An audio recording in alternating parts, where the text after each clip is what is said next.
Assalamualaikum warahmatullahi wabarakatuh. Perkenalkan, nama saya Ridwan Salam, NPM 171151410088. Ini tugas 7 dari mata kuliah Manajemen Konstruksi.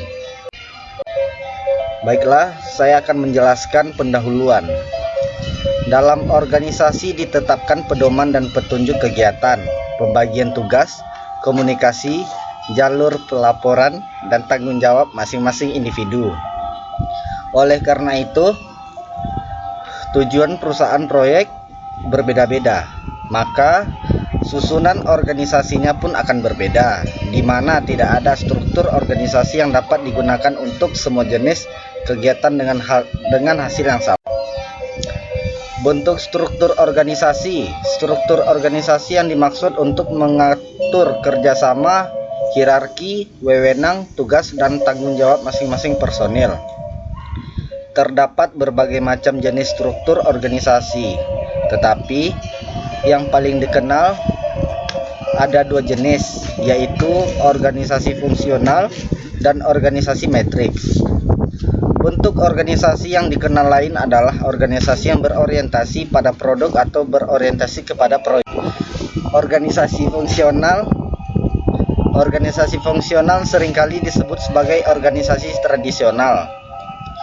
Organisasi ini dipecah atau dikelompokkan menjadi unit berdasarkan fungsinya.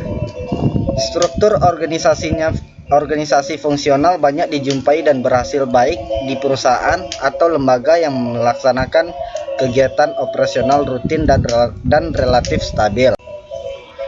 Ciri utama organisasi fungsional adalah memiliki struktur piramida dengan konsep otoritas dan hierarki vertikal dengan sifat-sifat berikut. Pertama, prinsip komando tunggal di mana masing-masing personil hanya memiliki satu atasan. Setiap personil mempunyai wewenang dan tanggung jawab yang jelas, dan hubungan kerja horizontal diatur dengan prosedur kerja, kebijakan, dan petunjuk pelaksanaan. Kelebihan dari organisasi fungsional antara lain: pertama, memudahkan pengawasan karena setiap personil hanya melapor kepada satu atasan. Adanya potensi untuk meningkatkan keterampilan dan keahlian untuk menjadi spesialis di bidangnya. Dan ketiga, konsentrasi perhatian personil terpusat pada sasaran bidang yang bersangkutan. Keempat, penggunaan sumber daya yang lebih efisien sebagai akibat pekerjaan yang sejenis dan berulang-ulang.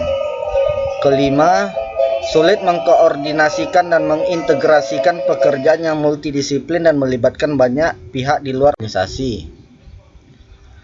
Kesulitan yang dihadapi oleh organisasi fungsional antara lain: pertama, cenderung memprioritaskan kinerja dan keluaran dari masing-masing bidang. Hal ini dapat mengurangi perhatian perusahaan terhadap tujuan secara menyeluruh. Kedua, tidak ada pihak yang benar-benar bertanggung jawab atas proyek secara keseluruhan.